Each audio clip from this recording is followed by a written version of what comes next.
All right, let's finish question C. Pecan pie? Yum. Not fitting into your favorite jeans? No fun. So, how far does Gretchen have to walk to burn off calories from these 2 slices of pecan pie she ate last night? And she must like pecan pie. I'm not a big fan myself, but she must like it. So, each slice has approximately 456 calories. So, how far does she have to walk to burn off the calories from these 2 slices? Well, here's where we can go back to our equation. Our C is equal to 125 m. We can always start with our equation, right? And now we know she has to burn off 456 calories. However, be careful. It says each slice, and she had 2 slices. 2 slices. So we need to worry about 2 of those. So we need to consider that 456 times 2. And 456 times 2 is 912.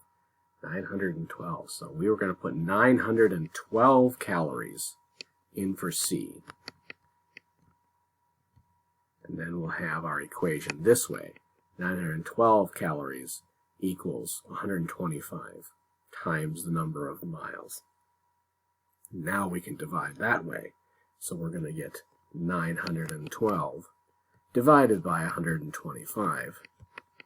And we get 7 miles and a little bit of a fraction there. So almost 7 3/10 of a mile. So a lot of miles just to walk off 2 slices of pecan pie there. All right.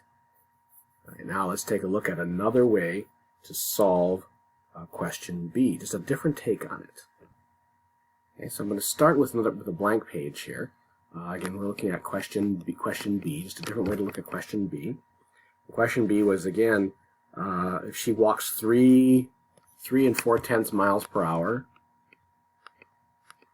right, and she needs to burn 300 calories.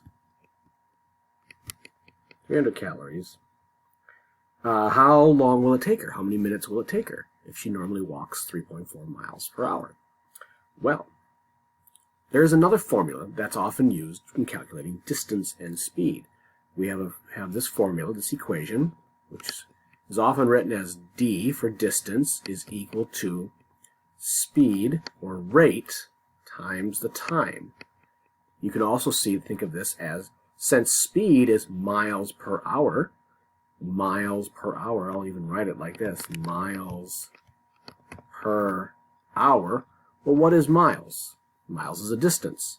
What is hours? Well, that's time, and we call that speed. So, one way to look at this is speed is equal to distance divided by time. Distance divided by time. That's what speed is. Often we'll write it as the first way there, d equals RT. But if it makes more sense, we can see it this way. We can see it this way here. Miles per hour. Rate equals distance times time. All right. And we can use that to help us answer the question. All right. Using our answer from A, we know that she needs to walk 2 4/10 miles to burn off those 300 calories. Okay. And the question is, how long will that take her? Well, in this case, I'm going to switch colors here. If we look at this, this is the distance that she needs to travel. This is the d. This is the distance. This is the rate. This is the rate. So we can take those numbers and put them into our distance formula here. Distance equals rate times time. It almost looks a lot like the C equals 125 m. It's very similar. It's made of 3 parts like that. So let's try this. We have 2 4/10. That is equal to the rate, which is 3 4/10 miles per hour, times the amount of time it will take her to travel that distance. And that's the distance she needs to burn off those 300 calories. At 2.4 miles. and 3.4 miles per hour. Remember, this is miles per hour. That's the speed. And this is just miles. Right?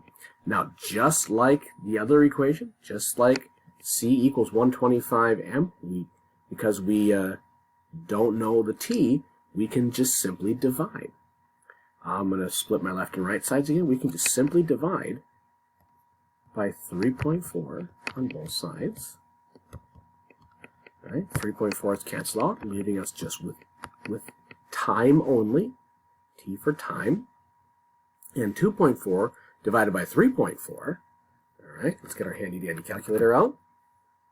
2.4 divided by 3.4 gives us, 0.705, blah, blah, blah, blah, blah. 0.705, da, da, da, da, da. All right, how does that help us? Does that mean the number of minutes? Well, no. Actually, that is the number of hours it will take her to travel that distance. Okay, 2.4 miles divided by 3.4 miles per hour. That's actually the number of hours. And the question is asking for the number of minutes. So in order to change that into minutes, we will need to take that number and multiply by 60, because there are 60 minutes in every hour. We're going to have to multiply that number by 60. And when we do that, take my number and multiply by 60, and we get, there's our 42 minutes again. 42.4 approximately minutes. So here is another way that we can answer question B using just the miles per hour and the answer from question A. Maybe a little bit easier this way, but if you don't know this distance formula, it might be a little more challenging. But this is a very common thing, because speed is equal to distance divided by time. We can actually use that relationship to answer this question. And there we go. There's question number 8.